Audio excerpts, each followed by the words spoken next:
کسی گناہ کو کوئی نوجوان اللہ رب العالمین کے خوف سے چھوڑتا ہے تو مصیبت کے وقت، پریشانی کے وقت اس کا یہ عمل بہت کام آتا ہے۔ چنانچہ بخاری کی وہ روایت اٹھائیے، 3 لوگ تھے، بارش کا موسم تھا، سفر کر کے جا رہے تھے، ایک غار میں تینوں نے پناہ لی طوفان سے بچنے کے لیے۔ غار کا منہ ایک بڑے پتھر کے ذریعے سے آ کر کے بند ہو گیا۔ تینوں لوگوں میں سے ایک آدمی وہ تھا جس نے مزدور کی مزدوری کو بڑھایا تھا، ایک آدمی وہ تھا جس نے اپنے والدین کی خدمت کی تھی، اور ایک آدمی اس میں وہ تھا جس نے اپنی چچا زاد بہن کو اس کی مجبوری کا فائدہ اٹھا کر کے 1200 درہم، اللہ اکبر، تقریباً 1.5 کلو سونا، کتنا؟ 1.5 کلو سونا دیا تھا، اور اس کو برائی کے اوپر آمادہ کیا تھا۔ لیکن جب برائی کرنے کے لیے دونوں تیار ہوئے اور عورت رونے لگی تو اس نے پوچھا کیوں رو رہے ہو؟ تو کہا اللہ رب العالمین کے خوف سے رو رہی ہوں۔ اس کے دل کے اندر اللہ تعالیٰ کا خوف پیدا ہو گیا۔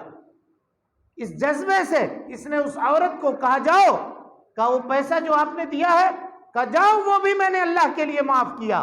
جب غار میں پھنسا تو کہا اے اللہ، برائی کے اوپر قادر تھا، پیسہ دے چکا تھا، برائی کے لیے تیار ہو چکا تھا، لیکن تیرا خوف آیا تو میں نے برائی چھوڑ دی۔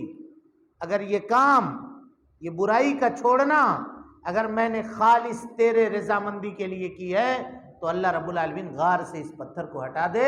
اللہ رب العالمین نے غار سے اس پتھر کو ہٹا دیا۔ غور کیجیے، اسی کو اللہ رب العالمین نے قرآن مجید کے اندر بیان کیا ہے کہ وَلِمَنْ خَافَ مَقَامَ رَبِّهِ وَنَهَى النَّفْسَ عَنِ الْهَوَىٰ فَإِنَّ الْجَنَّةَ هِيَ الْمَأْوَىٰ۔ کوئی بھی شخص اگر اللہ رب العالمین کے سامنے کھڑے ہونے کے ڈر سے کسی گناہ کو ترک کر دیتا ہے، کسی برائی کو چھوڑ دیتا ہے، تو اللہ رب العالمین ایسے شخص کا ٹھکانہ کہاں رکھتا ہے؟ فَإِنَّ الْجَنَّةَ هِيَ الْمَأْوَىٰ، اس کا ٹھکانہ جنت ہے۔ اور ایک جگہ فرمایا وَلِمَنْ خَافَ مَقَامَ رَبِّهِ جَنَّتَانِ، جو اللہ رب العالمین کے خوف سے ڈر کر کے گناہ ترک کر دیتا ہے، چھوڑ دیتا ہے، تو اللہ تعالیٰ کہتا ہے ہم اس کو دوہری جنت عطا کریں گے۔ جنتان، دوہری جنت دیں گے۔ اب یہ 2 جنت کا کیا مطلب ہے؟ تو حافظ ابن کثیر رحمۃ اللہ علیہ کہتے ہیں کہ اللہ رب العالمین نے دنیا میں ہر شخص کا ایک جگہ جنت میں بنایا ہے اور ایک جگہ جہنم میں بنایا ہے۔ اگر آدمی نیکی کر کے جنت میں چلا گیا اور جہنم میں اس کی وہ جگہ خالی ہو گئی تو اس کا جو پڑوسی جہنم میں آئے گا اللہ رب العالمین اس کو وہ جگہ دے دے گا۔ اور جنت میں جو اس کی جگہ خالی رہ گئی، اگر برائی کر کے جہنم چلا گیا تو جنت میں اگر اس کی جگہ خالی رہ گئی تو اللہ رب العالمین اس کے پڑوسی کو وہ جگہ عطا کر دے گا۔ اس طرح سے دوہری جنت نیکی کرنے والے، بھلائی کرنے والے اور اچھائی کرنے والے کو اللہ رب العالمین قیامت کے دن عطا کرے گا۔ میرے بھائیوں، گفتگو یہ تھی کہ جس طرح سے نیکی کرنا عبادت ہے، برائیوں کا چھوڑنا بھی عبادت ہے۔ ہمارا معاملہ یہ ہے کہ ہم نیکی بھی کرتے ہیں اور دوسرے طرف سے برائی بھی کرتے ہیں، دونوں کا معاملہ پیرلل چل رہا ہے، برابر چل رہا ہے۔ اسی لیے نیکیوں کے جو اثرات ہمارے اور آپ کے اوپر مرتب ہونے چاہیے وہ اثرات نہیں ہیں۔ اللہ تعالیٰ نے کہا ان الصلاۃ تنہا عن الفحشاء والمنکر، آدمی کو نماز بے حیائی سے اور برائیوں سے روکتی ہے۔ آدمی نمازی بھی ہے، جھوٹا بھی ہے، نمازی بھی ہے، برائیوں کے اندر مبتلا بھی ہے، نمازی بھی ہے، دھوکہ دھڑی بھی کر رہا ہے، نمازی بھی ہے، دوسرے اور برائیوں کے اندر بھی ملوث ہے۔ تو کیا مطلب ہوا کہ کیا اللہ رب العالمین کا فرمان غلط ہے؟ ہرگز نہیں۔ ہماری اس عبادت کے اندر کھوٹ ہے، ہماری ایمان کے اندر کھوٹ ہے، ہماری توحید کے اندر کھوٹ ہے، ہماری اخلاص کے اندر کمی ہے، جس کی وجہ سے ہماری وہ عبادت جو فائدہ ہم کو دینی چاہیے تھی وہ فائدہ ہم کو نہیں دے سک رہی ہے۔ لہذا نوجوانوں کے لیے ضروری ہے اس بات کہ وہ اپنے اندر اخلاص پیدا کرے. سب سے پہلی چیز اصلاح کے اسباب میں سے اور بگاڑ کے اسباب میں سے سب سے پہلا سبب جو ہے وہ توحید سے دوری. یہ امر اور نہیں کہ گفتگو ہو گئی. اب اس کے بعد کچھ اسباب سنیے. سب سے پہلی چیز جو ہے برائیوں کی جڑ اور تمام برائیوں کی ماں شرک، توحید سے دوری. اب دیکھیے ہم لوگ ایک جگہ ایک مجلس میں ہوتے ہیں تو مجلس میں کوئی بھی برائی کرنے کا ارادہ نہیں کرتا. آدمی نیک ہوتا ہے لیکن جیسے ہی وہ خلوت اختیار کرتا ہے، تنہائی اختیار کرتا ہے تو وہ برائی کے اوپر آمادہ ہوتا ہے. برائیوں کے راستے آج کے اس دور میں آسان ہو گئے، چاہے وہ نوجوان مرد ہو یا نوجوان عورت ہو. نتیجہ یہ ہوا کہ انسان برائیوں کے دلدل کے اندر دھستا چلا گیا.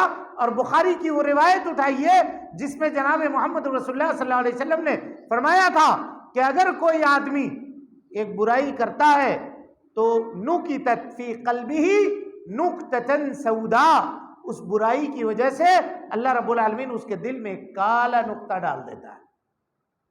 اور برائی کے اوپر برائی، برائی کے اوپر برائی جب وہ کرتا چلا جاتا ہے تو اس کا دل پورے طور پہ سیاہ ہو جاتا ہے. اور برائیوں کی اثر دیکھیے، اللہ اکبر، دل تو دل ہے، برائی پتھر کو بھی سیاہ کر دیتی ہے.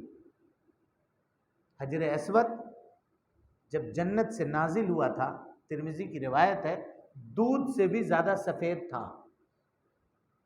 نبی صلی اللہ علیہ وسلم نے فرمایا بنی نوع آدم کے گناہوں نے اس کو کالا کر دیا.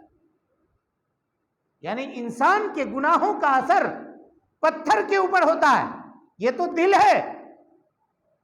تو بخاری کی اس روایت کو سمجھنے کے لیے ہم نے یہ مثال آپ کے سامنے دی.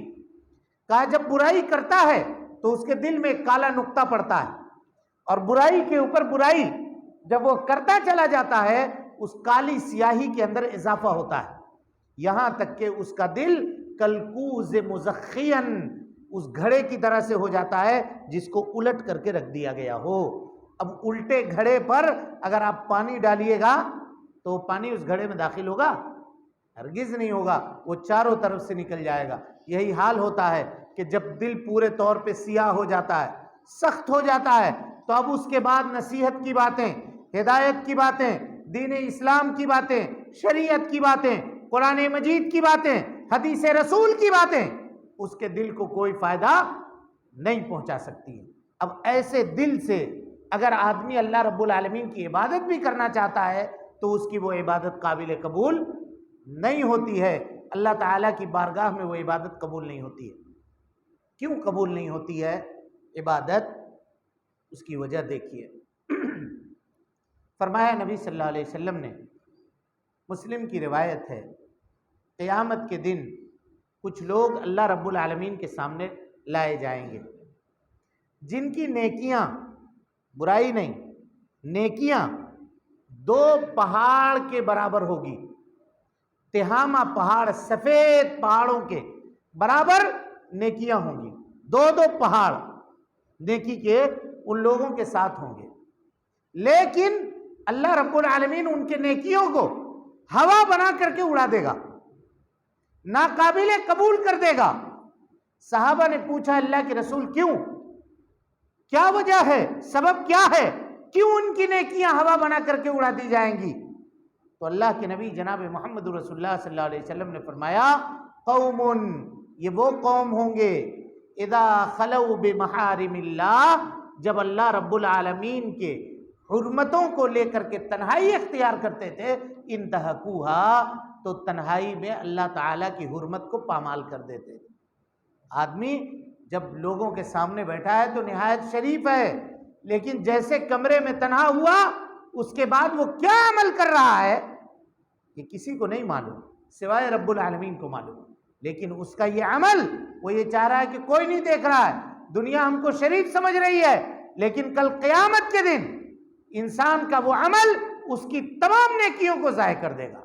پتہ یہ چلا کہ اگر نوجوانوں کی عبادتیں ان کی زندگی کے اندر تبدیلی نہیں لا رہی ہیں تو اس سے یہ ہے کہ ان کی تنہائی کا جائزہ لینے کی ضرورت ہے، ان کو اپنی تنہائی دیکھنے کی ضرورت ہے کہ ہم تنہائی کس حالت میں گزار رہے ہیں، اللہ رب العالمین کی فرما برداری میں یا اللہ رب العالمین کی نافرمانی میں۔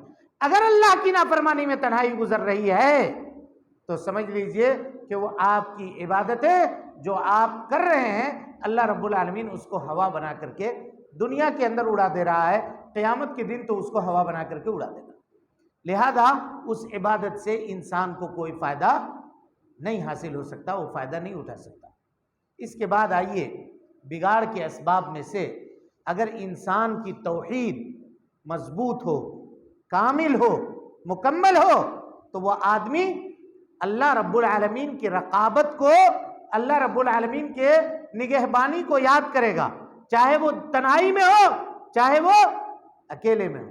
اس سلسلے میں ایک واقعہ یاد آیا حضرت فضیل ابن عیاض رحمت اللہ علیہ کا، بڑا عجیب واقعہ ہے، غور سے ذرا اس واقعے کو سنیے۔ یہ فضیل ابن عیاض اپنے زمانے کے بہت بڑے ڈاکو تھے، بہت بڑے ڈاکو، ان کا کام ہی یہ تھا لوگوں کو لوٹنا۔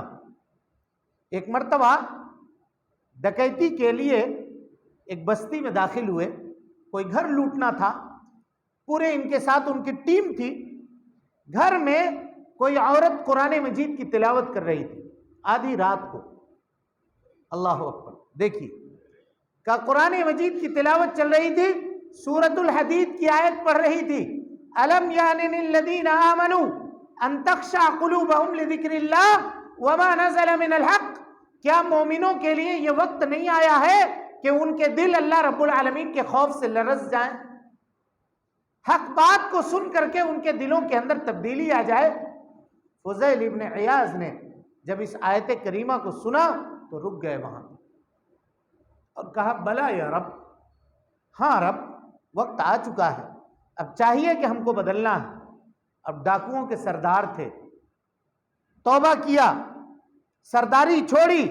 سرداری چھوڑنا کوئی معمولی کام نہیں ہوتا ہے، خاص طور پہ جب آپ کو 40-50 لوگ آپ کے نیچے، آپ کے ہاتھ کے نیچے کام کر رہے ہوں، آپ کی جی حضوری کر رہے ہوں، لیکن اللہ کے خاطر انہوں نے چھوڑ دیا اور چھوڑ کر کے بغداد سے نکل کر کے مکے میں آ کر کے خانہ کعبہ کے بازو میں ایک چھوٹی سی کٹیا بنا کر کے رہنے لگے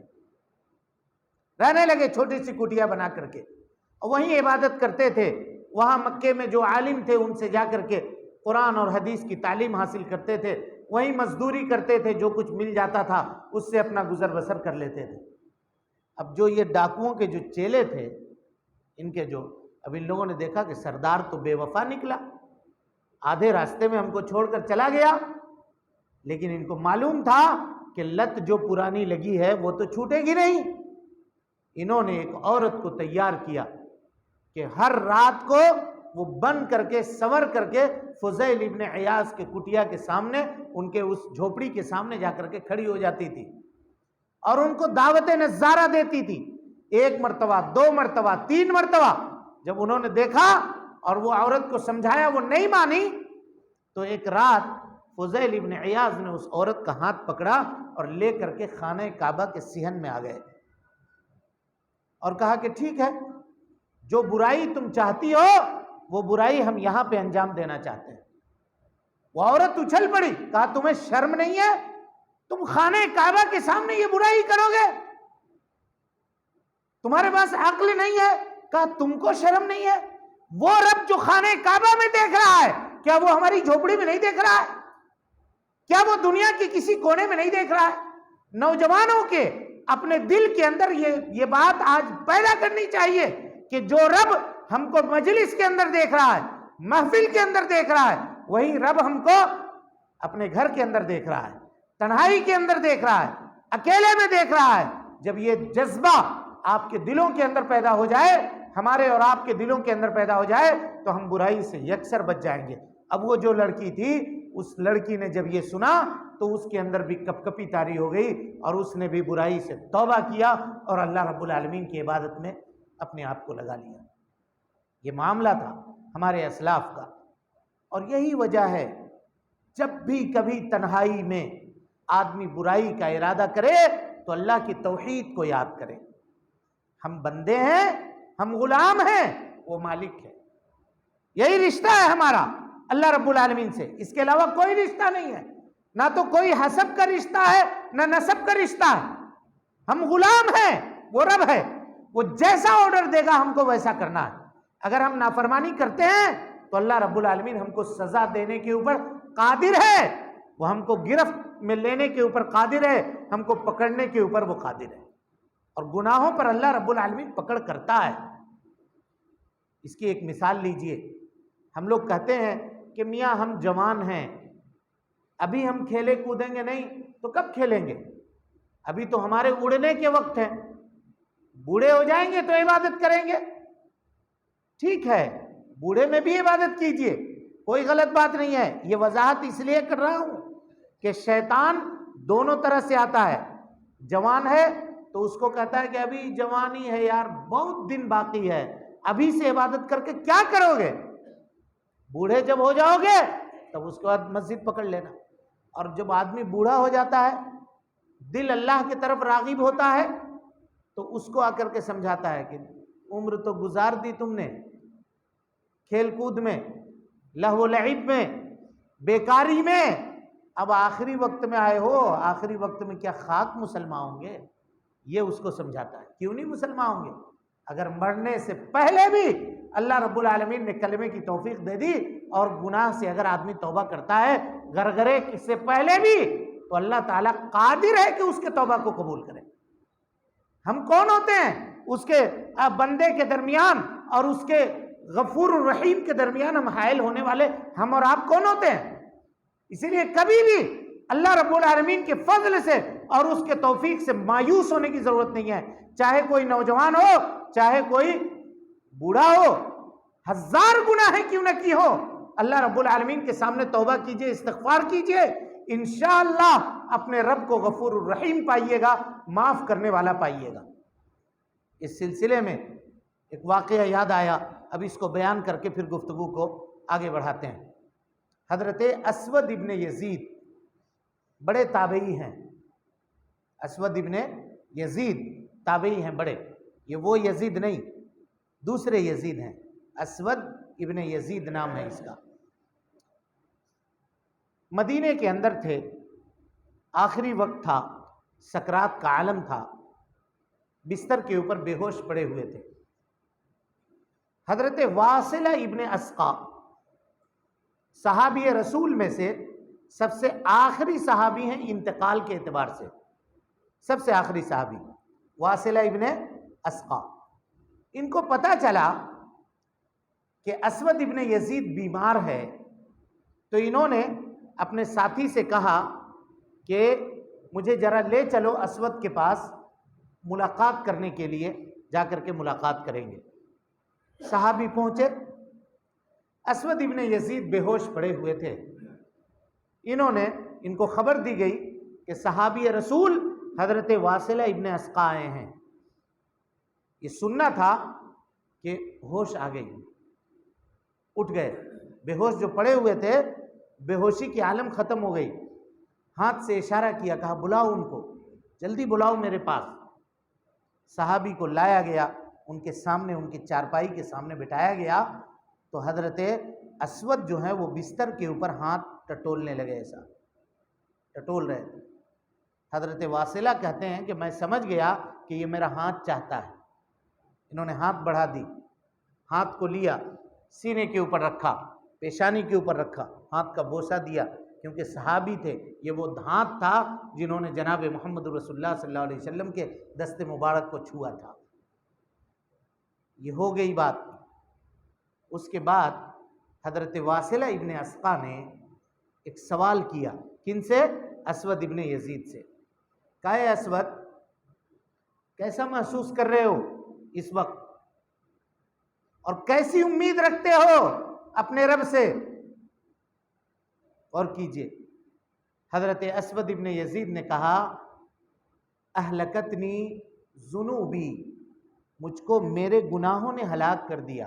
اللہ اکبر, کتنے بڑے تابعی ہیں, لیکن گناہ کا کتنا خوف ہے. دیکھیے, ہم اور آپ گناہ پہ گناہ کرتے ہیں، سوچتے ہیں ہماری ناک کے اوپر مکھی بیٹھی ہے، یوں کر دیا اور اڑ کر کے چلی گئی.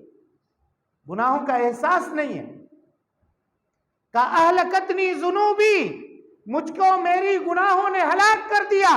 وشفت علی ہلاکتی، اور اپنے نگاہوں کے سامنے میں اپنی ہلاکت کو دیکھ رہا ہوں کہ اب میں ہلاک ہو جاؤں گا. لیکن ارجو اللہ العفو والعافیہ، میں اپنے رب سے عافیت کی امید رکھتا ہوں. کہ اس لیے کیونکہ میں اس رب کا ماننے والا ہوں جس نے اپنے غضب کے اوپر اپنے رحمت کو بھاری کیا ہوا ہے. اس کا غضب اس کے رحمت کو، اس کا رحمت اس کے غضب کو اپنے سائے کے اندر لیا ہوا ہے. اس کے رحمت کے دریا میں اس کا غضب تیرتا ہے، اس کا رحمت بھاری ہے اس کے غضب کے اوپر. حضرت واصلہ ابن اسقا نے جب یہ سنا، بیٹھے ہوئے تھے، کھڑے ہو گئے، کہا اللہ اکبر. گھر میں جتنے لوگ موجود تھے سب کے سب نے کہا اللہ اکبر، خوشی سے تکبیر بلند کی. اور اس کے بعد انہوں نے حدیث بیان کی. مسلم کی روایت ہے، فَإِنِّي سَمِعْتُ رَسُولَ اللَّهِ صلی اللہ علیہ وسلم یقول، میں نے اللہ کے نبی صلی اللہ علیہ وسلم کو یہ کہتے ہوئے سنا ہے، لا يموتن احدکم، تم میں کا کوئی آدمی ہرگز ہرگز نہ مرے، الا وهو يحسن الظن باللہ تبارک و تعالی، مگر یہ کہ وہ اللہ رب العالمین سے اچھی امید رکھے. اللہ سے بندہ جیسی امید رکھے گا اللہ رب العالمین اس کے ساتھ ویسا ہی معاملہ کرے گا. اچھی امید. لیکن اچھی امید کا یہ مطلب بھی نہیں ہے کہ آدمی بے نمازی رہے اور اللہ سے اچھی امید رکھے اللہ تعالیٰ بخش دے گا. بھائی یہ تو پاگل پن ہوا نا. اسباب اب اختیار نہیں کر رہے ہیں اور یہ امید رکھ رہے ہیں کہ اللہ تعالیٰ ہم کو بخش دے گا. یہ بارش کا موسم ہے، کسان اس وقت زمین میں ہل نہ چلائے، اناج نہ ڈالے، پانی کا انتظام نہ کرے، اور جب فصل کٹنے کا موقع آئے اس وقت بھی گھر میں بیٹھا رہے، یہ سوچے کہ فصل خود بخود کٹ کر کے دھان اس کے گھر میں آ کے رکھا جائے گا اس کے کھلیان میں. اب کیا کہیے گا اس آدمی کو؟ بے وقوف پاگل کہیے گا یا نہیں کہیے گا؟ اب اگر کوئی آدمی عبادت نہیں کر رہا ہے، اللہ کی نافرمانی کر رہا ہے اور اللہ رب العالمین سے بخشش کی امید رکھتا ہے تو وہ آدمی پاگل ہے. وہ اللہ سے اچھی امید نہیں رکھ رہا ہے بلکہ اللہ سے وہ بری امید رکھ رہا ہے. اللہ سے اچھی امید وہ اس کو رکھنے کا حق ہے جو اللہ کی عبادت کرتا ہو. عبادت کریے اور اس کے بعد اللہ سے اچھی امید رکھیے کہ اللہ تعالی ہماری عبادت کو قبول کر لے گا.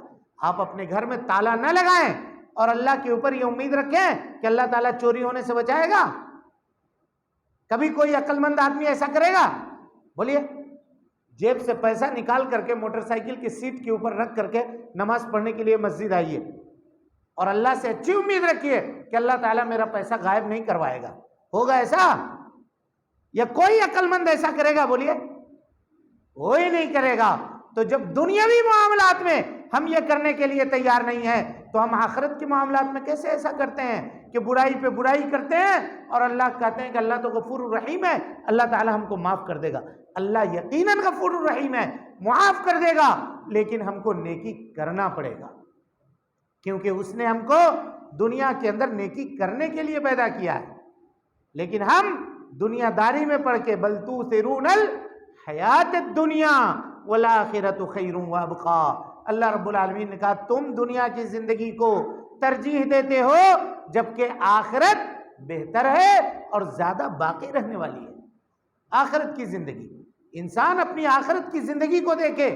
نوجوان یہ سمجھتا ہے کہ ابھی ہم مریں گے نہیں، ابھی بہت دن تک زندہ رہیں گے. کسی کو کسی کی موت کی گارنٹی ہے؟ بتائیے. یا ایک سوال کا جواب دیجئے، دنیا میں بوڑھے زیادہ ہیں یا جوان؟ ابن عثیمین نے یہ سوال کیا تھا، ان کی کتاب ہے، اس کتاب میں انہوں نے سوال کیا کہ دنیا میں بوڑھے زیادہ ہیں کہ جوان؟ جوان زیادہ ہیں. پتہ یہ چلا کہ ہر آدمی کو بوڑھا ہونے کا موقع نہیں ملتا ہے.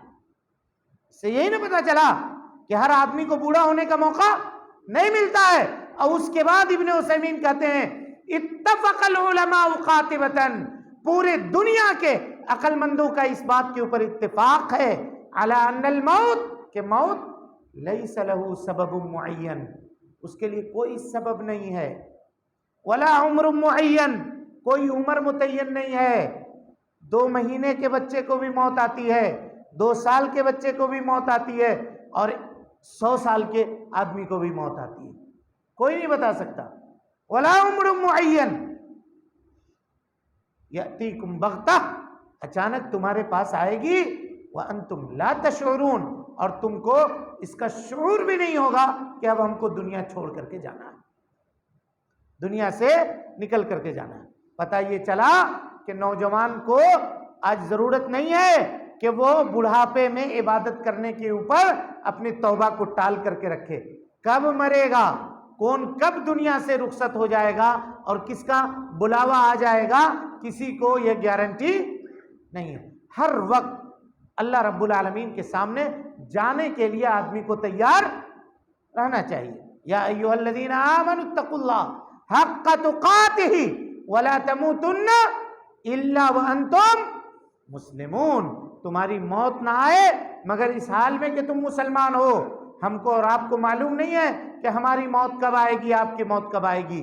لہذا پتہ یہ چلا کہ زندگی کا ایک لمحہ بھی اس حال میں نہ گزرے کہ وہ اللہ رب العالمین کی نافرمانی ہوئی، اللہ رب العالمین کی نافرمانی ہوئی. اب غور کیجئے، اللہ تعالیٰ کی توحید اگر دل کے اندر آدمی بٹھاتا ہے تو اللہ اس کو برائی سے کیسے بچاتا ہے، اس کی ایک مثال لیجئے. حضرت یوسف علیہ السلام ہیں، نہایت خوبصورت جوان، کہا کہ آدھی حسن اللہ رب العالمین نے حضرت یوسف علیہ السلام کو عطا کی تھی. خوبصورت تھے، عزیز مصر کے یہاں پل رہے ہیں، بڑھ رہے ہیں، جوان ہوئے. خود عزیز مصر کی بیوی کی نیت ان کے اوپر خراب ہوئی. قرآن نے پورا تفصیل سے نقشہ کھینچا ہے. آپ اٹھا کر کے سورہ یوسف کی تلاوت کو پڑھیے اور اس کے ترجمے اور اس کے تفسیر کو دیکھیے تو آپ کو اندازہ ہوگا. دروازے بند کیے، وغلقت الابواب، مبالغہ کا صیغہ ہے، کس کر کے دروازوں کو بند کیا، تالا لگا دیا تاکہ کوئی کھول کر کے اندر نہ آئے. اور باب نہیں کہا، ابواب کہا، کئی ایک دروازے بند کر دیا. اور بند کرنے کے بعد کہا ہیت لک، اب آ جاؤ، آپ، برائی کی طرف بلایا. بتائیے، منسٹر کی بیوی ہے، اسی کے گھر میں رہتے ہیں، تنہائی ہے، کسی کو پتہ نہیں چلے گا. اور جب کسی کے منسٹر کی بیوی آپ کے اوپر مہربان ہو جائے تو پھر آپ کی حیثیت اور آپ کے مقام کا کیا کہنا. حضرت یوسف کے سلسلے میں قرآن مجید کی آیت کو دیکھیے، کہا لولا وَلَقَدْ هَمَّتْ بِهِ وَهَمَّ بِهَا، وہ تو تیار ہو چکی تھی، یوسف بھی تیار ہو جاتے برائی کرنے کے لیے. لولا ارعا برہان ربی، اگر اپنے رب کے برہان کو نہ دیکھتے. یہی ہے توحید. اللہ تعالیٰ کی برہان، اللہ تعالیٰ کی دلیل کیا تھی؟ آج ہر نوجوان اپنے سینے کے اندر اس بات کو داخل کرے اور اس کو اپنے دل کے اندر بٹھائے کہ اللہ رب العالمین کی وہ برہان کیا تھی. قرآن مجید نے، مفسرین نے قرآن مجید کی تفسیر میں لکھا ہے، کہا کہ سب سے پہلی بات تو یہ تھی کہ اگر اس عورت سے میں اس طرح سے پیش آتا ہوں اس وقت، کل قیامت کے دن اللہ رب العالمین کے سامنے جب کھڑے ہوں گا، اللہ تعالیٰ مجھ سے پوچھے گا کہ یوسف، دروازے تو بند تھے، گھر میں کوئی دیکھنے والا نہیں تھا، کیا میں دیکھنے والا نہیں تھا؟ اس وقت میں کیا جواب دوں گا؟ ہر نوجوان اگر برائی سے پہلے یہ سوچ لے کہ یہ برائی ہم کر رہے ہیں، اس کی لذت فنا ہو جائے گی، ختم ہو جائے گی، لیکن اس کا جرم باقی رہے گا، ہمارے رجسٹر میں لکھا ہوگا اور قیامت کے دن ہمارے ماتھے کے اوپر لکھا ہوگا. اللہ رب العالمین کے سامنے اعلیٰ رؤوس الخلائق پوری دنیا کے لوگ موجود ہوں گے، حضرت آدم علیہ السلام سے لے کر کے قیامت کے صبح تک پیدا ہونے والے لوگ موجود ہوں گے، اور وہاں پہ اللہ تعالیٰ بلا کر کے کہے گا کہ تم نے فلاں وقت میں فلاں گھڑی میں یہ جرم کیا تھا، اس وقت کتنی شرم آئے گی اس کا آپ اندازہ لگائیے۔ اگر یہ دل کے اندر یہ خوف آ گیا تو یقین مانیے آدمی جیل جانا پسند کرے گا، برائی کرنا پسند نہیں کرے گا، برائی کرنا پسند نہیں کرے گا۔ حضرت یوسف، کوئی آدمی جیل ایسے ہی نہیں جاتا ہے، جیل جانے سے لوگ بھاگتے ہیں۔ حضرت یوسف نے دعا کی، قال رب السجن احب الی مما یدوننی الیہ، اے اللہ یہ عورتیں مجھ کو جس برائی کی طرف بلا رہی ہیں، اے اللہ اس برائی سے بچنے کے لیے اگر جیل میرے لیے بہتر ہے تو مجھ کو جیل میں ڈال دے اللہ، لیکن اس برائی سے مجھ کو محفوظ کر دے۔ وہ بھی تو نوجوان تھے، وہ بھی تو ہمارے اور آپ کے طرح سے تھے۔ ان کا عقیدہ کیسا تھا؟ ان کا اللہ رب العالمین سے امید کیسی تھی؟ آخرت میں جواب دہی کا احساس کیسا تھا؟ وہ احساس اپنے دل کے اندر پیدا کیجیے۔ جیل جانا پسند کیا لیکن برائی کرنا پسند نہیں کیا۔ آج اسی جذبے کو انسان کے دل کے اندر پیدا کرنے کی ضرورت ہے۔ پہلی بات، اللہ تعالیٰ کی مراقبت، رب العالمین کی توحید کو اپنے سینے کے اندر بسانے کی ضرورت ہے کہ ہم جہاں کہیں بھی ہوں اللہ رب العالمین ہم کو دیکھ رہا ہے، اور کل قیامت کے دن ایک ایک سیکنڈ کا، ایک ایک منٹ کا، ایک ایک گھڑی کا اللہ کے سامنے ہم کو جواب دینا پڑے گا، حساب دینا پڑے گا۔ اس وقت کیسے حساب دیں گے، کیسے جواب دیں گے؟ اگر وہ جواب سب یاد ہے آپ کو اور جواب دے لے جائیے گا تو ٹھیک ہے، اور اگر نہیں میرے بھائیوں تو پھر نبی صلی اللہ علیہ وسلم کی اس حدیث کو یاد کیجئے، ابن آدم کے قدم اللہ تعالیٰ کے پاس سے ہلیں گے بھی نہیں جب تک سوالوں کے جواب نہ دے لے۔ اور ان سوالوں میں سے ایک سوال یہ بھی ہوگا کہ اللہ نے تمہیں جوانی دی تھی، اس جوانی کو تم نے کہاں گزارا؟ اللہ اکبر، جوانی کو کہاں گزارا؟ اب آپ کہیے گا کہ اللہ فیس بک چلانے میں گزارا، اے اللہ واٹس ایپ چلانے میں گزارا۔ دیکھیے بھائی، اگر اللہ تعالیٰ نے ہمارے جسم کو دو چیزوں سے بنایا ہے، غور سے ذرا نوجوان سنیے اس کو، دو چیزوں سے بنایا اللہ نے، ایک یہ جسم ہے اور ایک روح ہے۔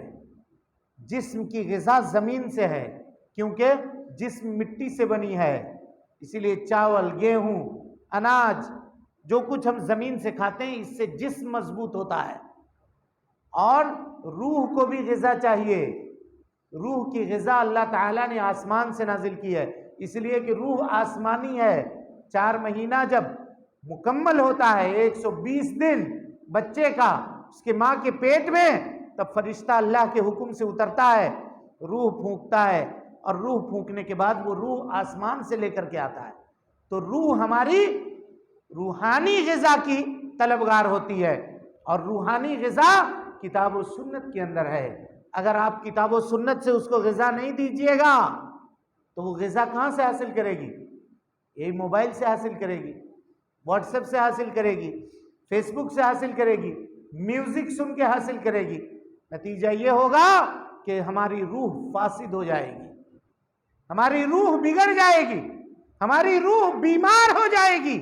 آج یہی وجہ ہے ہماری اور آپ کی روحیں بیمار ہیں، اس لیے ہم کو نمازوں کی لذت نہیں ہے، تلاوت کی لذت نہیں ہے، قرآن پاک کی آیتوں کی لذت نہیں ہے۔ صحابہ کرام رضوان اللہ علیہم اجمعین تلاوت قرآن مجید کرتے تھے تو سوچتے بھی نہیں تھے دنیا کے بارے میں۔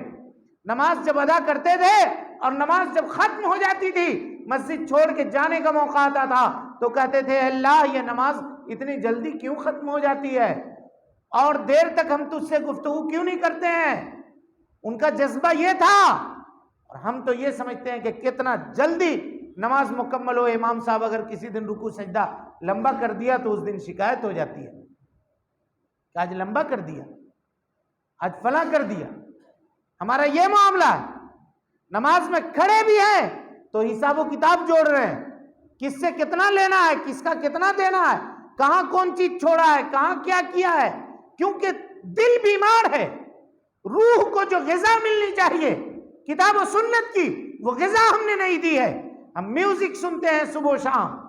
قرآن مجید کی تلاوت سے دل کو معطر کرنا چاہیے. اللہ رب العالمین نے فرمایا الا بذکر اللہ تطمئن القلوب. دل کو اگر سکون دینا چاہتے ہو تو اللہ کا ذکر کرو. اللہ کا ذکر قرآن کی تلاوت میں ہے. پہلے لوگ قرآن مجید کی تلاوت کیا کرتے تھے، اب لوگ رمضان میں بھی نہیں پڑھتے ہیں قرآن. رمضان میں بھی نہیں پڑھتے ہیں. پہلے زمانے میں ہم لوگ جب بچپنے میں تھے تو دیکھتے تھے کہ ظہر کی نماز کے بعد، عصر کی نماز کے بعد لوگ کم سے کم لے کر کے بیٹھ کر کے 2-4 صفحہ روزہ میں، خالی دن میں نہیں، کم سے کم روزہ میں رمضان کے دن میں پڑھ کر کے اٹھتا تھا. تب وہ دکان جاتا تھا یا کہیں اور جاتا تھا. لیکن اب تو اس کا بھی موقع نہیں ہے. سلام پھیرنے کے بعد آدمی جیب سے جھٹ سے موبائل نکال کر کے دیکھتا ہے واٹس ایپ میں کیا میسج آیا ہے، فیس بک میں کیا میسج آیا ہے، کیا نیو فیڈ ہے، کیا کچھ ہوا ہے. جب روح ان چیزوں کی عادی ہو چکی ہے تو پھر عبادتوں کی لذت کہاں؟ پھر انسان کی دل کی دنیا آباد کیسے ہو؟ جان لیجئے ابن قیم رحمت اللہ علیہ کہتے ہیں، غور سے سنیے گا، کہتے ہیں کہ نبی صلی اللہ علیہ وسلم نے فرمایا جس گھر میں کتا ہو وہاں اللہ رب العالمین کے رحمت کے فرشتے نہیں آتے ہیں. سنا ہے نا آپ لوگوں نے، حدیث ہے، نہیں آتے. کہا جس دل میں شہوت کے کتے پل رہے ہوں، جس دل کے اندر معصیت کے اور اللہ رب العالمین کے نافرمانی کے کتے پل رہے ہوں، جس دل کے اندر، وہاں اللہ رب العالمین کی عبادت کا مزہ کیسے آئے گا؟ وہاں اللہ رب العالمین کی محبت کیسے جمع ہوگی؟ وہاں رب العالمین سے الفت و محبت کے معاملات کیسے اکٹھے ہو سکتے ہیں؟ اللہ رب العالمین کا ذکر یہ سکون ہے. میوزک سننا، گانا سننا یہ عذاب ہے. کیا عذاب اور رحمت، آگ اور پانی ایک دل کے اندر اکٹھا ہو سکتے ہیں؟ بتائیے، جمع ہو سکتے ہیں بھائی؟ کبھی نہیں جمع ہوں گے. لہذا میرے بھائیوں ان کو ترک کیجیے، قرآن مجید کی تلاوت کیجیے. اپنے گھروں کے اندر اگر کچھ نہیں ہے، اسی موبائل کے اوپر کسی قاری کی تلاوت لگا کر کے سنیے. اللہ تعالیٰ کیا کہتا ہے؟ قرآن مجید کی آیت سنیے، سورہ توبہ کی آیت ہے. اللہ کہتا ہے وَإِنْ أَحَدٌ مِّنَ الْمُشْرِكِينَ اسْتَجَارَكَ. اے لوگو، اگر تم سے کوئی مشرک پناہ طلب کرے، فَأَجِرْهُ، تو اس کو اپنے گھر میں پناہ دے دو. کیوں پناہ دو؟ حَتَّى يَسْمَعَ كَلَامَ اللَّهِ، یہاں تک کہ وہ تمہارے گھر میں اللہ تعالیٰ کے کلام کی تلاوت سن لے. اللہ اکبر. بتائیے لاسٹ ٹائم آپ نے اپنے گھر میں کب تلاوت کی آواز سنی ہے؟ بتائیے. کسی کو قرآن مجید پڑھتے ہوئے آخری مرتبہ آپ نے اپنے گھر میں کب سنی؟ کم سے کم آج جمعہ کا دن ہے، بتائیے کتنے لوگوں نے سورہ کہف کی تلاوت کی ہے؟ کتنے لوگوں نے کی؟ یہ تو حال ہے ہمارا قرآن مجید کے ساتھ، یہ تو حال ہے ہمارا عملی میدان میں ہے. اس کے بعد ہم کہتے ہیں کہ اللہ کی رحمت نہیں آتی ہے. اس کے بعد ہم کہتے ہیں کہ دنیا میں ہم ذلیل و خوار ہیں. قرآن مجید سنوار کر کے، بنا کر کے ہم نے رکھ دیا ہے طاقوں کے اندر. اب رمضان میں بھی جب سے یہ موبائل آ گئے تب سے اب رمضان میں بھی کوئی قرآن کھول کر کے نہیں دیکھتا ہے. یہ اس کتاب کے اللہ کے نبی صلی اللہ علیہ وسلم نے فرمایا تھا ان اللہ یرفع بہذا الکتاب اقواما. اللہ رب العالمین اس کتاب کے ذریعے سے قوموں کو بلند کرتا ہے، وَيَضَعُ بِهِ الْآخَرِينَ، اور اسی کتاب کے ذریعے سے قوموں کو نیچے گراتا ہے. اسی کو اقبال نے کہا وہ زمانے میں معزز تھے مسلمان ہو کر اور ہم خار ہوئے تاریخ قرآن. لہذا نوجوانوں میں ضرورت ہے کہ وہ کیا کریں؟ قرآن مجید کی تلاوت کریں. بہت زیادہ نہیں، صبح اٹھیے، کاروبار جانے سے پہلے یا دکان میں بیٹھ کے بھی کسی بھی ایک تفسیر کو، احسن البیان کو اپنے ساتھ رکھیں، موبائل میں ڈاؤن لوڈ کریں اور نکال کر کے ایک صفحہ ترجمے کے ساتھ، تفسیر کے ساتھ پڑھیے. اور اس میں جو بات آپ کو اچھی لگتی ہو اس کو نوٹ کیجئے اپنے فیس بک اکاؤنٹ پہ, اپنے واٹس ایپ اکاؤنٹ کے اوپر اسی کو شیئر کیجئے کہ آج ہم نے قرآن مجید کی آیت پڑھی ہے. ہم کو اور آپ کو چاہیے اس آیت کی تفسیر کو جاننا چاہیے اور اس کو اپنی عملی زندگی کے اندر نافذ کرنا چاہیے. دعوت و تبلیغ کا بھی کام ہوگا اور آپ کی دنیا بھی سمجھ جائے گی. قرآن مجید کی برکت سے اللہ رب العالمین آپ کے دلوں کو آباد بھی کر دے گا. قرآن مجید کی برکت سے انشاءاللہ آپ کی زندگی کے اندر باغ و بہار آ جائے گی. آپ کے رزق کے اندر اللہ رب العالمین برکتوں کا نزول فرما دے گا. لیکن اللہ تعالیٰ کی نافرمانی کر کے, اللہ تعالیٰ کو ناراض کر کے, اللہ رب العالمین کے حکموں کو چھوڑ کر کے اگر ہم یہ چاہیں گے کہ ہم کو دنیا کے اندر عزت ملے, ہم کو روزی ملے, تو یہ بھائی یہ ناممکن ہے. یہ ناممکن ہے, کیونکہ روزی کا مالک ہمارا اپنا بزنس نہیں ہے. روزی کا مالک اوپر ہے, آسمان میں بیٹھا ہوا ہے. اللہ تعالیٰ نے کہا وَفِي السَّمَاءِ رِزْقُكُمْ وَمَا تُوعَدُونَ, تمہاری روزی آسمان میں ہے اور جس چیز کا تم سے وعدہ کیا جاتا ہے یہ آسمان میں ہے. آسمان والے کو راضی کیجئے, رب العالمین کو راضی کیجئے. اللہ تعالی روزی کے دہانے کھول دے گا, روزی کے دروازے کھول دے گا. اور وَلَوْ أَنَّ أَهْلَ الْقُرَىٰ آمَنُوا, اللہ تعالیٰ کا وعدہ دیکھیے, اگر بستی والے ایمان لے آئیں, وَاتَّقَوْا, اور تقوی اختیار کریں, لَفَتَحْنَا عَلَيْهِمْ بَرَكَاتٍ مِّنَ السَّمَاوَاتِ وَالْأَرْضِ, آسمان و زمین کے برکتوں کے دروازے ہم ان کے اوپر کھول دیں گے. چاروں طرف سے برکتوں کا نزول ہوگا. اور ہم لوگ یہ سمجھتے ہیں کہ برکت صرف یہی ہے کہ ہم کو 5,000 سیلری مل رہی ہے, 50,000 سیلری ہو جائے, یہی برکت ہے. نہیں نہیں, یہ برکت نہیں ہے. یعنی یہ بھی برکت ہے, صرف یہی برکت نہیں ہے. برکت کا مطلب یہ ہے کہ آدمی لاکھ روپے کما رہا ہے لیکن 50,000 روپے ہاسپٹل میں خرچ کر رہا ہے, یہ برکت ہے. بیماریوں سے پریشان ہے, کیا یہ برکت ہے؟ آدمی 500 روپیہ کما رہا ہے لیکن خوش ہے, کوئی بیماری نہیں ہے, کسی کھانے پینے کے اوپر روک نہیں ہے, سکون کی زندگی گزار رہا ہے, بستر پہ لیٹتا ہے تو وقت کے اوپر نیند آ جاتی ہے, کوئی نیند کی دوا اور گولی اس کو کھانی نہیں پڑتی ہے, یہ برکت ہے. صرف پیسہ کا گڈی پکڑے انسان یہ برکت ہے ہم یہ سمجھتے ہیں؟ نہیں. اور یہ حاصل کرنے کے لیے رب العالمین کو راضی کرنا ضروری ہے, اللہ رب العالمین کو خوش کرنا ضروری ہے. اور اللہ رب العالمین خوش ہوتا ہے اپنی عبادت سے, اللہ رب العالمین خوش ہوتا ہے اپنی توحید سے. اور اس کے بعد میرے بھائیوں, نوجوانوں کی جو بڑی ذمہ داری ہے وہ ذمہ داری یہ ہے کہ وہ بھلائیوں کا حکم کریں, برائیوں سے روکیں, لوگوں کو برائیوں سے روکیں. جب تک قوم بھلائی کا حکم دیتی ہے اور برائی سے روکتی ہے اس قوم کے اوپر عذاب نہیں آتا ہے, غور کیجئے گا. لیکن جب بھی قوم کے لوگوں نے اور خاص کر کے نوجوانوں نے امر بالمعروف اور نہی عن المنکر کو چھوڑ دیا, اس قوم کے اوپر عذاب الہی مسلط ہو گئی. اس کی ایک مثال اللہ کے نبی جناب محمد رسول اللہ صلی اللہ علیہ وسلم نے دی ہے. مثال سے بات کو سمجھیے. مسلم کی روایت ہے, کہا نبی صلی اللہ علیہ وسلم نے کہ تم میں کے ایک لوگوں کے مثال اس طرح سے ہے کہ جیسے ایک کشتی ہو اور اس میں 2 منزل ہو. کشتی میں 2 منزل ہو. قرآن اندازی کے ذریعے سے اوپر منزل میں کچھ لوگ سوار ہوئے, کچھ لوگ نیچے کی منزل میں سوار ہوئے اور کشتی سمندر میں چل پڑی. جب نیچے والوں کو پانی کی ضرورت ہوتی ہے تو وہ اوپر اٹھ کر کے آتے ہیں اور پانی وہاں سے لیتے ہیں سمندر سے. ایک مرتبہ نیچے والے یہ سوچتے ہیں کہ ہم اوپر کیوں جائیں, اوپر والوں کو کیوں تکلیف دیں, ہم نیچے ہی کشتی میں سوراخ کر کے یہیں سے پانی لے لیں. اگر اوپر والے ان کو نہ روکیں تو کیا ہوگا؟ اوپر والوں کا کوئی قصور ہے؟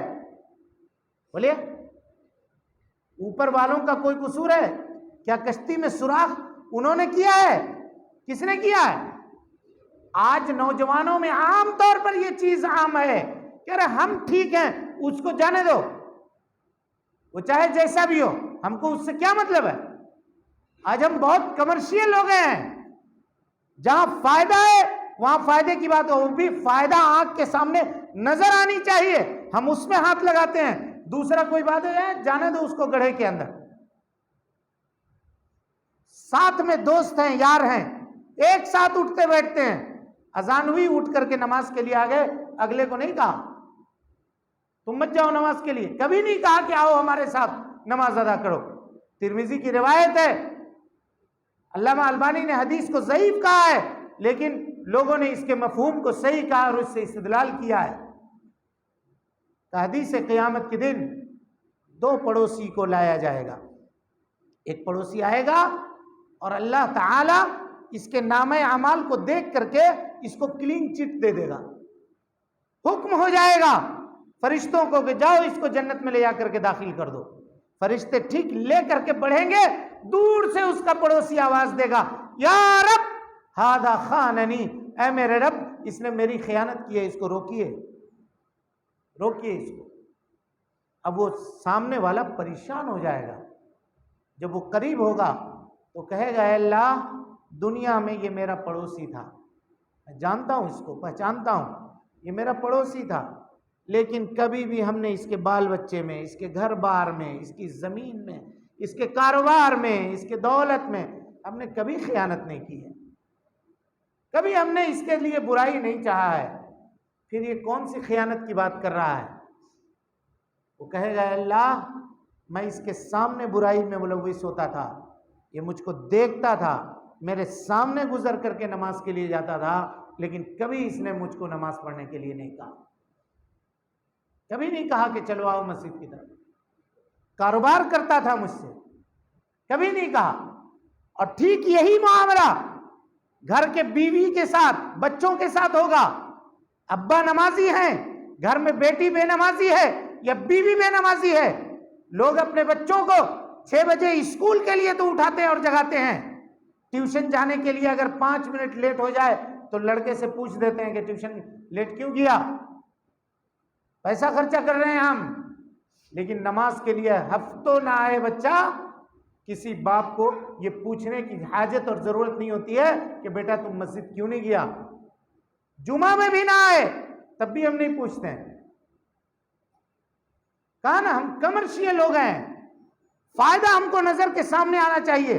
کالج میں پڑھ رہا ہے، اسکول میں پڑھ رہا ہے، فیس دے رہے ہیں، ہم کوچنگ لگائے ہوئے ہیں، نہیں جائے گا تو ہمارا پیسہ بیکار جائے گا. ارے مسجد میں نہیں آئے گا تو جنت بیکار چلی جائے گی، اس کی فکر کسی کو نہیں ہے. ہم یہ سمجھتے ہیں کہ دنیا کی زندگی کب تک، کتنے دنوں تک دنیا کی یہ زندگی، مر جائیں گے سب معاملہ ختم ہو جائے گا. نہیں، مرنے کے بعد ہمارا معاملہ شروع ہوگا، مرنے کے بعد اصل زندگی شروع ہوگی. دنیا کی یہ زندگی کٹ جائے گی. جو کروڑ پتی ہے اس کی بھی کٹتی ہے، اور جو بیچارہ دن بھر میں 60 روپے کی مزدوری کرتا ہے اس کی بھی دنیا کٹتی ہے کہ نہیں کٹتی ہے؟ سب کی کٹے گی، چاہے اچھے سے کٹے چاہے برے سے کٹے. لیکن اللہ سے دعا کرنی چاہیے کہ اللہ دنیا کی زندگی بھی ہماری اچھی کر دے. ربنا آتنا فی الدنیا حسنہ وفی الآخرۃ حسنہ وقنا عذاب النار. یہ دعا کرتے رہنی چاہیے، دنیا کی زندگی بھی اچھی کر، آخرت کی زندگی بھی اللہ اچھی کر، یہ دعا کرتی رہنی چاہیے. لیکن چلیے اگر دنیا نہ ملی تو آخرت تو پکا ہے ہمارے لیے، اس میں تو کوئی خسارہ نہیں ہوگا، اس میں تو کوئی گھاٹا نہیں ہوگا. پھر آدمی کا یقین کہاں ہے، آدمی کی توحید کہاں ہے؟ وہی بچہ جس کو آپ نے ڈگری دلانے کے لیے کڑکتی ٹھنڈی میں صبح 6 بجے اٹھا کر کے اسکول کے لیے بستہ لٹکا کر کے بھیجا تھا، کل قیامت کے دن آپ کا گریبان پکڑ لے گا، کہے گا مجھ کو ڈاکٹر بنانے کی فکر تھی، مجھ کو انجینئر بنانے کی فکر تھی، تم کو نمازی بنانے کی فکر نہیں تھی. تمہاری وجہ سے آج میں بے نمازی رہ گیا، تمہاری وجہ سے بے نمازی رہ گیا.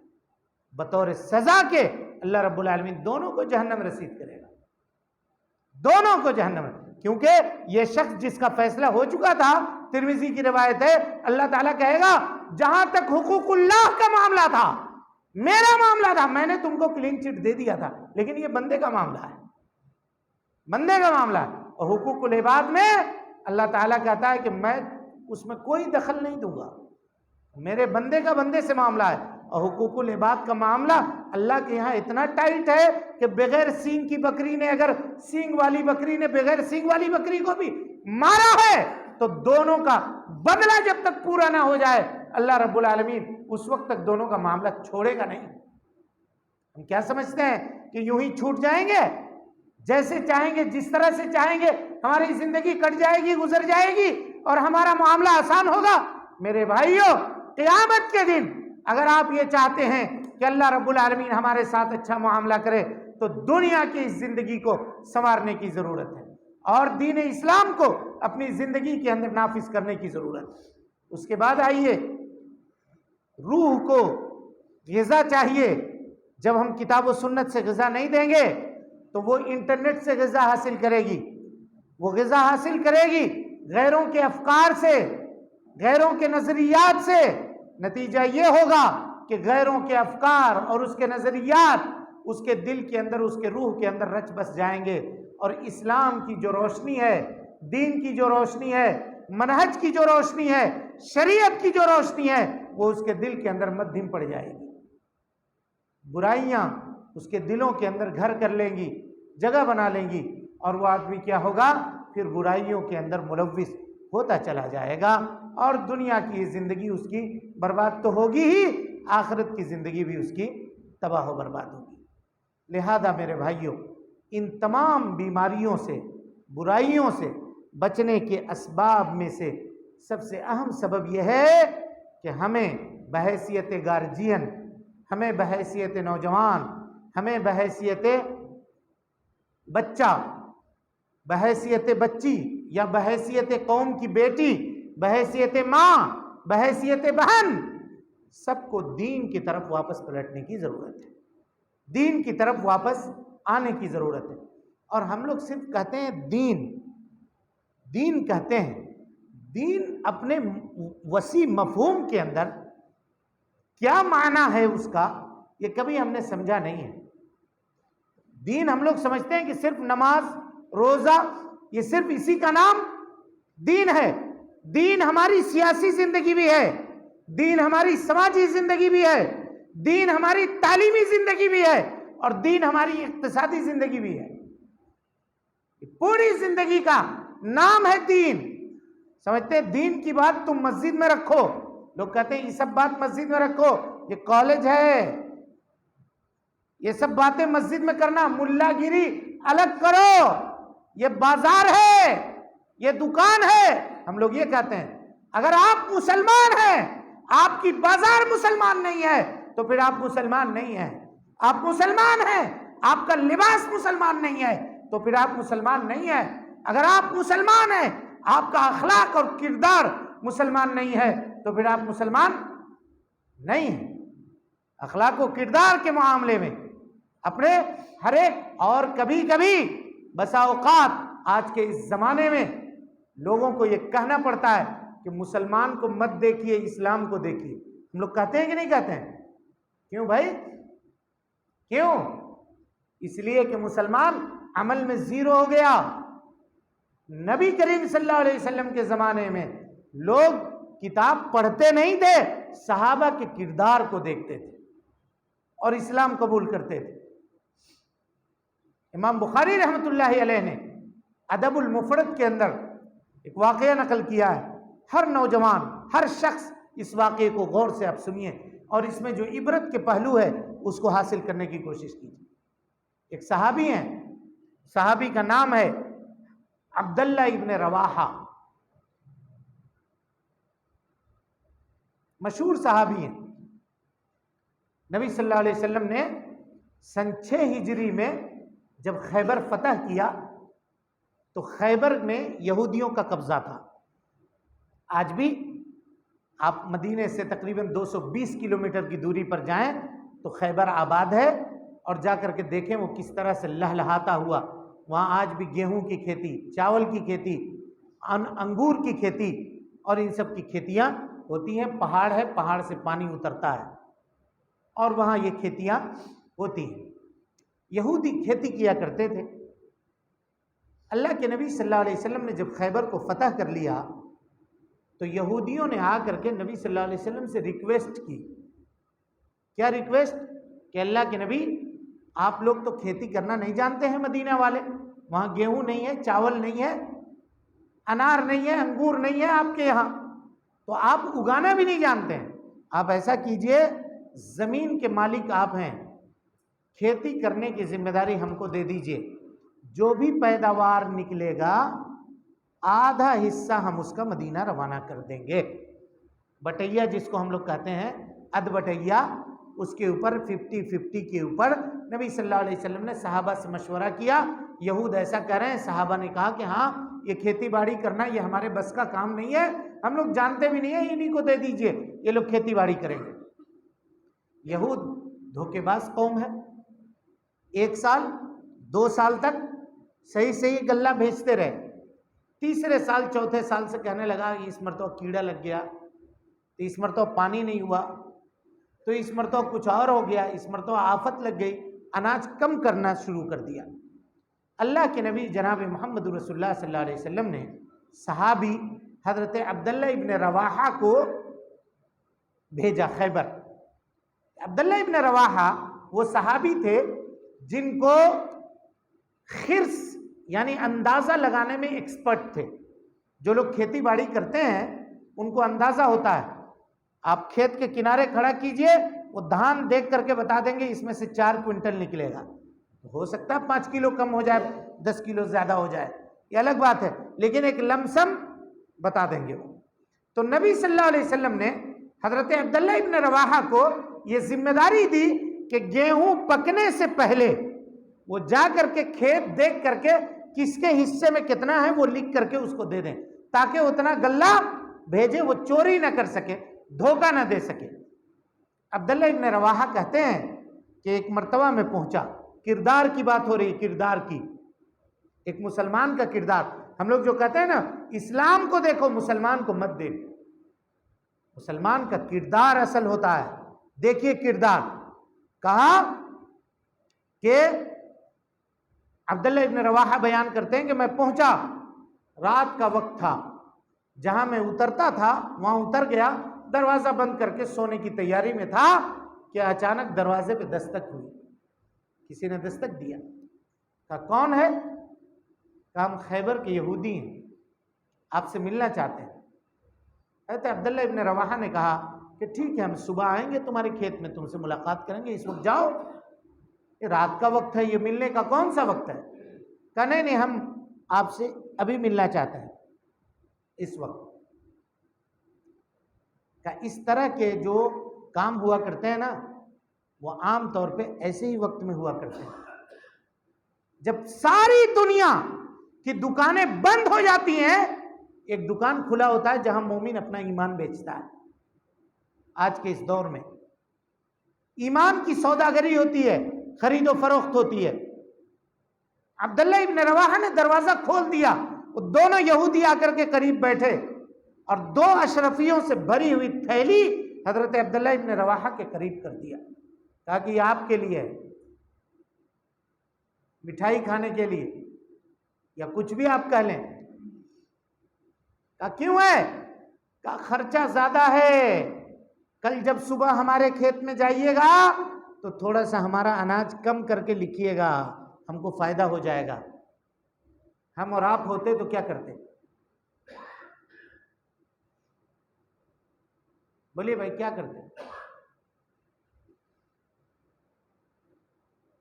ہاں، چپ چاپ سے دونوں تھیلی لپیٹ کر کے جیب میں رکھتے اور کہتے جاؤ بھول جاؤ، کسی سے بولنا بھی مت کہ ہماری تمہاری ملاقات ہوئی تھی، تمہارا کام ہو جائے گا، جاؤ، یہ کہتے.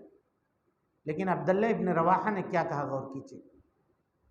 ٹیبل کے کلوتھ ہٹا کر کے جو رکھا جاتا ہے یہ وہی تھا، وہی تھا. کردار دیکھیے کردار. آدھی رات ہے، یہودی کی بستی ہے، دونوں مل کر کے اگر حملہ کر دیتا تو جان کا بھی خطرہ تھا. لیکن مومن کتنا بہادر ہوتا ہے اور اس کا ایمان کتنا مضبوط ہوتا ہے یہ اندازہ لگائیے. انہوں نے اشرفی کی تھیلیوں کی طرف دیکھا اور کہا سنو، فواللہ، اس جملے کا اگر کوئی کروڑ روپے بھی قیمت لگائے تو سستا ہے. جملہ دیکھیے، کہ فواللہ، قسم اللہ کی، لقد جیتکم عند حب الناس الی، میں تمہارے پاس جس شخص کے پاس سے آیا ہوں وہ دنیا میں میرے نزدیک سب سے زیادہ محبوب ہے. مراد اللہ کے نبی صلی اللہ علیہ وسلم. اس سے زیادہ محبوب دنیا میں کوئی نہیں ہے، اس نے مجھ کو بھیجا ہے. وَأَنْتُمْ یا یہود، اور تم اے یہودی، ابغض عندی من القردۃ والخنازیر، تم میرے نزدیک سور اور بندر سے بھی زیادہ ناپسندیدہ ہو. میں تم سے نفرت کرتا ہوں، اتنی نفرت جتنی نفرت کوئی آدمی کسی بندر سے کرے، کسی سور سے کرے، اس سے زیادہ نفرت میں تم سے کرتا ہوں. لیکن حبی ایاہ، اس سے میری محبت، وبغضی ایاکم، تم سے میری دشمنی مجھے اس بات کے اوپر آمادہ نہیں کرے گی کہ اپنے دشمن کو نقصان پہنچانے کے لیے اناج بڑھا کر کے لکھ دوں اور اپنے محبوب کو فائدہ پہنچانے کے لیے اناج میں گھٹا کر کے لکھ دوں. ہرگز نہیں، ایسا میں نہیں کر سکتا ہوں، ایسا کبھی نہیں کر سکتا ہوں. یہ سننا تھا کہ دونوں یہودی تھر تھر کانپنے لگے، کھڑے ہو گئے اور کہا اشہد ان لا الہ الا اللہ واشہد ان محمدن عبدہ ورسولہ. وہ آدمی ضرور نبی ہوگا جس نے تم جیسے لوگوں کو اس طرح کی تعلیم دی ہے کہ ہم نے اس دنیا کو ظلم سے، زیادتی سے بھر دیا تھا، تمہارے اس عدل و انصاف کی وجہ سے آج آسمان و زمین قائم ہے. یہ گواہی کس نے دی؟ ایک یہودی نے دی. مسلمان کے کردار کو دیکھ کر کے دیا. کوئی آیت تلاوت نہیں کی تھی، عبداللہ ابن رواحہ نے اپنا کردار ثابت کیا تھا. نوجوانوں کا کردار آج کہاں گیا؟ آج وہ کردار کہاں گیا جو ایک مسلمان کا تھا؟ وہ کردار کہاں گیا جو ایک مسلم بچی کا تھا؟ وہ کردار کہاں گیا جو ایک مسلمان نوجوان کا تھا؟ اس کے کردار کو دیکھ کر کے عدالتیں اپنا فیصلہ بدل دیا کرتی تھی. بہت دور جانے کی ضرورت نہیں ہے، یہی انگریزوں کا زمانہ ہے. لڑائی ہو گئی مسجد کے زمین کے بارے میں، دربھنگا کا واقعہ ہے. حضرت محدث عبدالعزیز رحیم آبادی رحمت اللہ علیہ کو انگریز کی عدالت میں بلایا گیا. فیصلہ تھا زمین کے سلسلے میں. بابنوں نے، برہمنوں نے مقدمہ درج کیا تھا انگریز کی عدالت میں. مسلمان خوش تھے کہ عبدالعزیز مسلمان ہیں، ہمارے حق میں گواہی دیں گے. عدالت کے کچہری کے اوپر کھڑے ہوئے اور مجسٹریٹ کے سامنے کہا کہ نہیں، یہ زمین مسلمانوں کی نہیں ہے، مسجد کی زمین مسلمانوں نے غاصبانہ طور پہ ہندوؤں سے قبضہ کیا ہے. انگریز مجسٹریٹ اسلام قبول کر لیتا ہے یہ گواہی سن کر کے. آج کہاں گئے وہ کردار والے لوگ؟ ویسے لوگ کہاں گئے؟ یہ وہ لوگ تھے جن کے ماں باپ نے ان کی تربیت کی تھی. یہ وہ لوگ تھے جن کو بچپنے میں یہ بتایا گیا تھا کہ جھوٹ بولنا دین اسلام کے اندر جرم ہے. آج ہم اپنے بچوں کو پیسہ دے کر کے اسکول میں داخلہ کرواتے ہیں اور وہاں ان کو پڑھایا جاتا ہے کہ جھوٹ بولنا یہ فیشن ہے. بھائی 3 سال کے بچے کو پلے اسکول میں داخلہ دلواتے ہیں، وہاں انگلش پڑھانے کے نام پہ سبجیکٹ پڑھایا جاتا ہے سنڈریلا. کیا ہے یہ سنڈریلا؟ ایک 3 سال کی بچی ہے جو اپنے ماں سے جھوٹ بول کر کے نکلتی ہے. ایک راجا کی کہانی ہے جو اپنے سپاہی سے، راجا کی بیوی، راجا کی رانی سپاہی سے عشق لڑاتا ہے. یہ وہ کہانی ہم 3 سال 4 سال کے بچوں کو مشنری اسکولوں میں کلچر کے نام کے اوپر، اونچے ایجوکیشن کے نام کے اوپر، ہائر تعلیم کے نام کے اوپر پیسہ دے کر کے یہ تعلیم اپنے بچوں کو دلواتے ہیں کہ جھوٹ بولنا یہ فیشن ہے. اور اس کے بعد جب جوان ہوتا ہے لڑکا، بڑا ہوتا ہے، تو آپ قرض لے کر کے، زمین بیچ کر کے، مکان بیچ کر کے، اپنا کاروبار توڑ کر کے، پیسہ لگا کر کے اس کو بڑے کالج میں بھیجتے ہیں پڑھنے کے لیے. جب وہ وہاں جاتا ہے تو وہ کچھ گلچھرے اڑا رہا ہوتا ہے.